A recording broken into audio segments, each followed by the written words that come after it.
வணக்கம். கலாம் ஆண்டு 5 நாள் 72 வியாழக்கிழமை டிசம்பர் 26, 2024. இன்றைய நம்பிக்கை செய்திகள். சமூக சேவகர்கள் தன்னார்வலர்களுக்கு நீங்கள் உங்களை மாற்றிக்கொள்ளுங்கள் பொறுப்பாளர்களாக. செயலுக்காக ஒன்று சேர்வதற்கு பதிலாக ஒன்றாய் ஆவதற்காக செயல் செய்யுங்கள் என்ற நல்லோர் வட்டத்தின் அனுபவ மொழியுடன் இன்றைய நம்பிக்கை செய்திகள் தொடர்கின்றன. அனைவரும் இந்த உண்மை செய்தியான நம்பிக்கை செய்தியை கிராம நகர மக்களுக்கு எடுத்துச் செல்ல வேண்டும். சென்னை ட்ரீ பேங்க் முல்லைவனம் பதிவு. ஒவ்வொரு தெருவில் உள்ள சிறுவர்களும் இதை பார்க்க செய்ய வேண்டும். இளைய தலைமுறை இந்தியாவை வல்லரசு நாடாகவும் லஞ்சம் ஊழல் இல்லாமல் மனித நேயம் மிக்க கல்வியில் சிறந்த நாடாகவும் உருவாக்க இது பயன்படும் என்று தாம் நம்புவதாகவும், உலகம் முழுவதும் நம்பிக்கை செய்தியை பின்பற்றி கொள்ளைகளுக்கு முக்கியத்துவம் தராமல் நம்பிக்கை தரும் செய்தியை அளிக்க முன்வர வேண்டும் என்று பதிவு செய்துள்ளார். திரு முல்லைவனம் சென்னையில் இன்று பல்லாயிரக்கணக்கான மரங்களின் பசுமைக்கு சொந்தக்காரர் என்பதுடன் காலஞ்சென்ற நடிகர் திரு விவேக் அவர்களுடன் 1 கோடி மரம் நடும் திட்டத்தில் முக்கிய பங்கு வகித்தவர் என்பது குறிப்பிடத்தக்கது. லட்சிய பேராசிரியர் கல்யாணி KS. சந்தோஷம். The news is crisp, well worded, delivered well and boosts up confidence. நீடோழி வாழ்க என்று பதிவு செய்துள்ளார். தி சென்னை சில்க்ஸ் நிர்வாக இயக்குனர் திரு விநாயகம். இன்றைய நம்பிக்கை செய்தியை முழுவதும் பார்த்தேன். தொகுப்பு எடிட்டிங் அருமை, வாழ்த்துக்கள், சந்தோஷம் என்று தமது பதிவில் தெரிவித்துள்ளார். இல்லம் தேடி உள்ளம் நாடி நேற்றைய நம்பிக்கை செய்தி தமக்கு மிகுந்த மகிழ்ச்சி அளித்ததாக திருத்தணி ஆசிரியை திருமதி யோகேஸ்வரி தெரிவித்தார். நம்பிக்கை செய்திகளுக்காக சென்னையிலிருந்து வீணாஸ்ரீ. இன்று லட்சிய பேராசிரியர்களுக்கான வாரக்கூடுதல். டிசம்பர் 26 இன்று இரவு 7 மணிக்கு லட்சிய பேராசிரியர்களுக்கான இணையவழி வாரக்கூடுதல் நடைபெறவிருப்பதாக பேராசிரியர் திரு காமராஜ் தெரிவிக்கிறார்.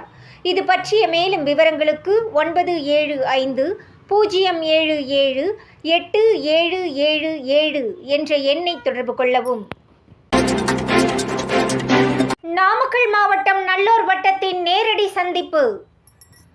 நாமக்கல் மாவட்டத்தில் லட்சிய சமுதாயத்தை கட்டமைக்க மாவட்ட அளவில் பொறுப்பாளர்கள் மாதந்தோறும் சந்திக்க வேண்டியது அவசியம். அது பற்றி ஆலோசிக்க திட்டமிட நாமக்கல் ஆஞ்சநேயர் கோவில் அருகில் அறிவு திருக்கோயிலில் மாலை 5 மணி முதல் 6 மணி வரை மாவட்ட அளவில் பொறுப்பாளர்கள் சந்திப்பு நடைபெறவிருப்பதாக நாமக்கல் மாவட்ட பொறுப்பாளர் திருமதி ரம்யா தெரிவித்தார். 2.5 வயது குழந்தை கண்தானம், பெற்றோரின் சமூக பொறுப்பு. காஞ்சிபுரத்தில் பூவரசன் தம்பதியரின் 2.5 வயது குழந்தை மோகன் நந்தன் டிசம்பர் 23 அன்று காலை விபத்தில் உயிரிழந்தார். தாங்குண்ணா அந்த துயரத்திலும் அக்குழந்தையின் பெற்றோரான பூவரசன் தம்பதியர் காஞ்சிபுரம் சங்கர் கண் வங்கியை அணுகி பகல் 12 மணிக்கு தமது குழந்தையின் 2 கண்களையும் தானமாக அளித்து தமது சமூக பொறுப்பை நிறைவேற்றியுள்ளதாக காஞ்சிபுரம் திருமதி நாகலட்சுமி தெரிவித்தார்.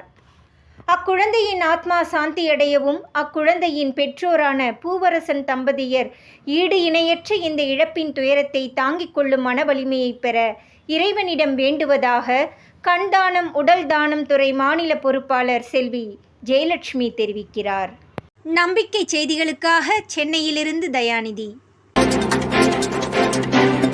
செயற்கை கால் வேண்டுபவர்களுக்காக மெகா லிம் கேம்ப் பெங்களூரில்.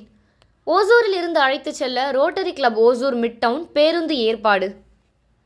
ஜனவரி 4, 5 இரு தினங்கள் பெங்களூர் சிவாஜி நகர் பேருந்து நிலையம் அருகில் 7 எளியவர்களுக்கு செயற்கை கால் வழங்கும் முகாம் நடைபெறவிருக்கிறது. இந்த முகாமினை ரோட்டரி பெங்களூர் பீனியா மற்றும் ஜெய்ப்பூரில் உள்ள ஸ்ரீ பகவான் மகாவீர் விக்லாங் சகாயதா சமிதி இணைந்து நடத்துகிறது. இதற்கு ஓசூரில் செயற்கை கால் தேவைப்படும் நபர்களை ஒரு பேருந்து மூலம் அழைத்து செல்ல Hosur Rotary Club of mid town ஏற்பாடு செய்துள்ளது என்று தர்மபுரி நாகராஜு திட்ட தலைவர் தெரிவித்தார்.